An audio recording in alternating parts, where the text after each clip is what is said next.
गांव का नाम था हरिपुर। यहाँ की मिट्टी में एक अलग ही सुगंध थी। छोटे छोटे घर, हरियाली और ठंड के मौसम में अलाव के चारों तरफ बैठकर हंसी ठिठोली करना गांव की पहचान थी।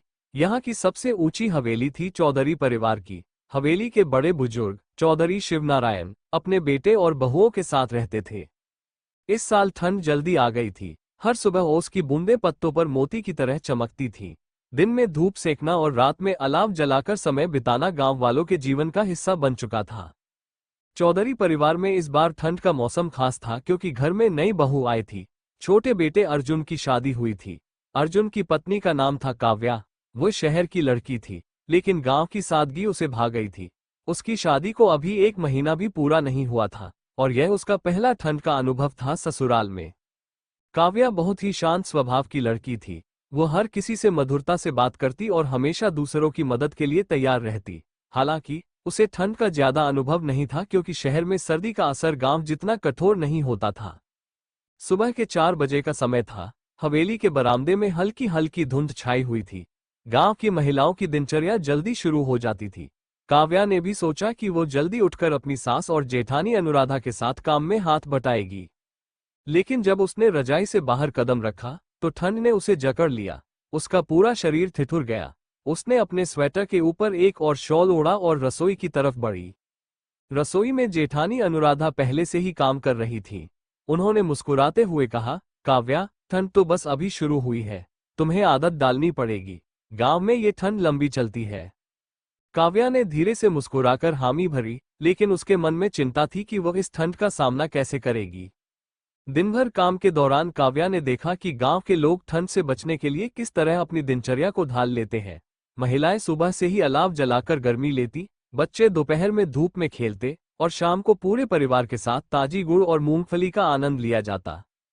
काव्या को ये सब बहुत अच्छा लगा, लेकिन ठंड से उसका सामना हर बार कठिन होता। कभी हाथ पैर सुन्न हो जाते तो कभी काम करते करते उसकी उंगलियां लाल हो जाती। एक दिन जब वो रसोई में काम कर रही थी तो पानी से भरे बर्तन धोते समय उसकी उंगलियां बुरी तरह ठंड से अकड़ गईं। वो दर्द से कराह उठी। सासू माँ ने देखा और तुरंत उसके हाथ पकड़कर कहा, तुम्हें इतनी सुबह ठंडे पानी से काम नहीं करना चाहिए था। गांव में ठंड बहुत तेज होती है, तुम्हें थोड़ा समझदारी से काम करना होगा। सासू माँ ने उसे अलाव के पास ले जाकर उसके हाथों को गर्म किया।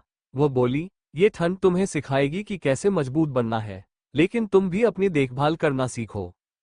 ठंड के मौसम में गांव में कई त्योहार मनाए जाते थे। मकर संक्रांति का त्योहार आने वाला था। काव्या ने अपनी माँ से फोन पर पूछा कि इस त्योहार में क्या क्या खास होता है। माँ ने बताया, ससुराल में मकर संक्रांति बहुत खास होती है। यह मौका है सभी को अपनी अच्छाई और मेहनत दिखाने का। कोशिश करना कि तुम्हारा खाना और साज सज्जा सबको पसंद आए।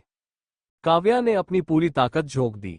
उसने गुड़ की चिक्की बनाई, तिल के लड्डू तैयार किए और रंग बिरंगी पतंगों से घर को सजाया। उसका उत्साह देखकर घर के लोग भी खुश हो गए। मकर संक्रांति के दिन सासू माँ ने बताया कि हर साल घर की सबसे छोटी बहू को अलाव जलाकर सभी के लिए खिचड़ी बनानी होती है। ये परंपरा शुभ मानी जाती थी। काव्या के लिए ये पहली बार था और वो थोड़ा नर्वस थी। अलाव जलाने का अनुभव उसे नहीं था। जब उसने खिचड़ी बनानी शुरू की तो ठंड की वजह से लकड़ियां सही से नहीं जल रही थीं। धुआं उसकी आंखों में जा रहा था और वो खांसने लगी। ये देखकर सासू माँ और जेठानी ने उसकी मदद की। उन्होंने उसे सिखाया कि अलाव को कैसे जलाना है और खाना कैसे पकाना है। अंत में खिचड़ी तैयार हो गई और सबने उसकी तारीफ की। धीरे धीरे काव्या ने महसूस किया कि ससुराल की पहली ठंड ने उसे बहुत कुछ सिखाया।